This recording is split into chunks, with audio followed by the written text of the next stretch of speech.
Would you recommend the franchise broker, consultant, franchise development career to a friend or family member?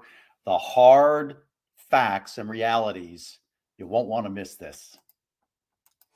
This is the Franchise Pitfalls and Profit Show. Each week, we bring you the challenges and triumphs of being in the franchise development and consulting business. The things you need to make money faster. And now your host, one of the most successful franchise developers in North America, Don Shin. This is going to be a touchy subject, and I'm probably going to get a lot of hate mail about it. But the reality is, this is a great profession. In the business climate, not medical or healthcare, but in the business climate, the business world, this is one of the most rewarding professions you can be in. But the reality is that most people are not making the most of it, or most people are not able to make the most of it. They're not even able often to make a real living in this business. And unfortunately, that's been the reality. So would you recommend this business to a close friend or a family member is the topic. What I want to talk about is this career. The reality here is that from the last information that I've talked to people in this field is that a franchise consultant, a franchise broker on average makes less than 2 sales a year. So with an average commission of somewhere, I would say average, but a typical range of $15,000 to $30,000 per commission, that's at most about $50,000 a year. And I don't know about you, but I don't know too many people that can provide for a family and the kind of lifestyle that they want when they do a career like this. I don't think that that's the kind of money that most people want to make, think they're going to make, or need to make in order to have the lifestyle and build the wealth that they want to build. So I'm going to talk about why is this the case? Why is this happening? And then I want to talk about what we might be able to do about it. So one of the first points is that for some people, in the broker space, or even in the franchise sales space, if they're working for somebody, the reality is that many people do not come with a prior business ownership or franchise ownership background. So what's happening is, while they're well intentioned and they bring business experience and maybe career advice experience from a prior life, the reality is they're not coming from the position of been there, done that. I know what you're feeling. I know what you're going to go through, and this is how you handle it. And that's a huge differentiator, I believe, for some from some consultants and some brokers. A second point would be training. Is this a factor? Well, I think in some cases the training organizations that are out there are still doing it the way they've done it for the last 20 or 25 years. I saw something posted somewhere about the dinosaur age, that they haven't come out of the dinosaur age. I don't know that I would be that critical, but the reality is the training years ago, maybe the training standalone was enough, but today it's not, particularly if the training has really not been updated, or it's not been done by people who are still in the market every day.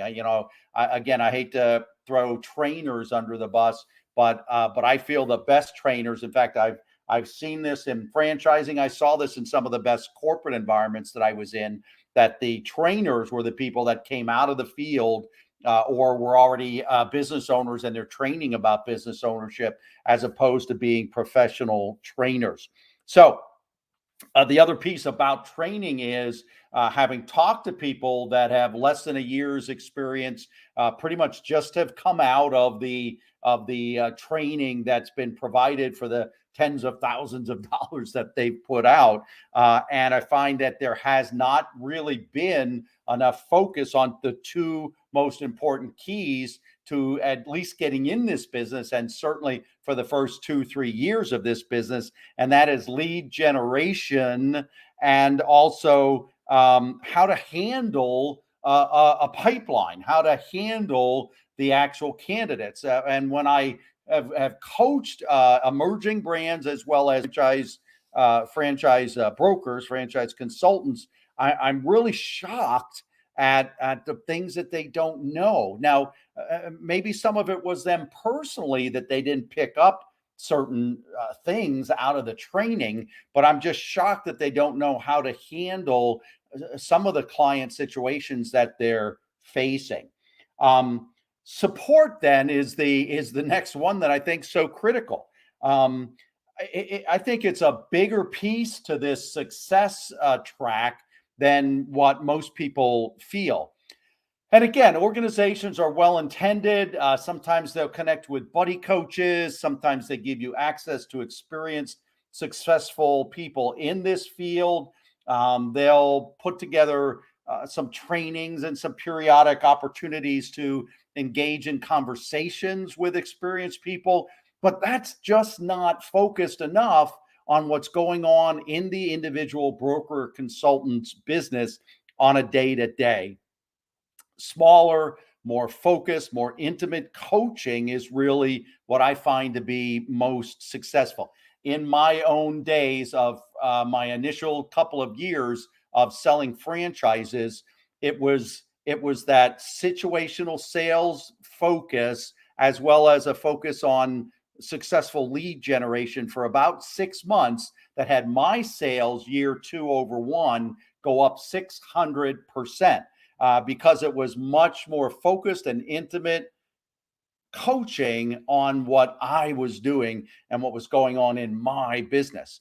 So, the way I coach today and the way I focus on it is those two things: lead generation, so that the pipeline is being filled and the pipeline is robust, as well as then situational selling, such that you're going to make sales out of knowing how to handle your prospects. What's going on when a prospect won't bring their wife or their spouse into the situation?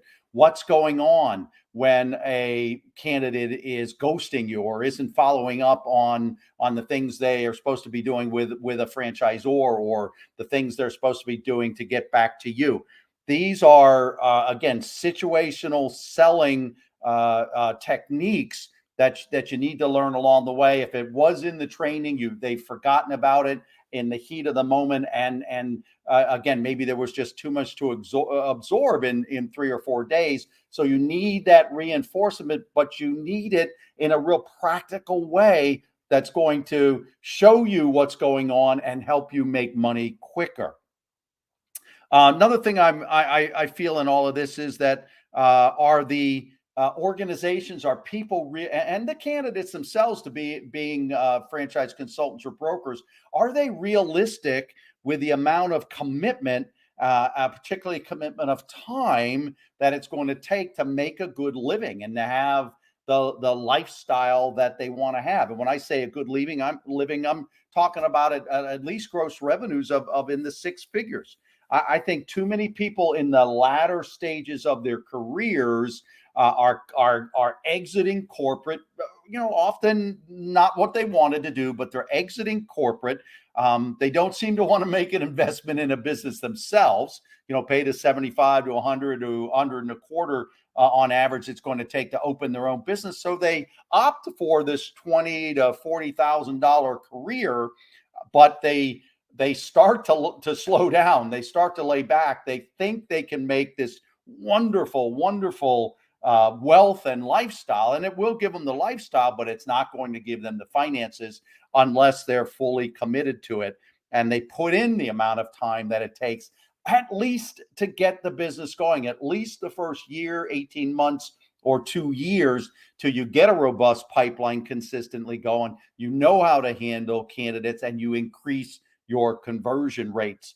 And then lastly, here, I want to talk about the amount of investment that it takes. I think people are not realistic or recognizing the amount of investment it takes after they've paid their 20, 30, $40,000 to an organization to be trained.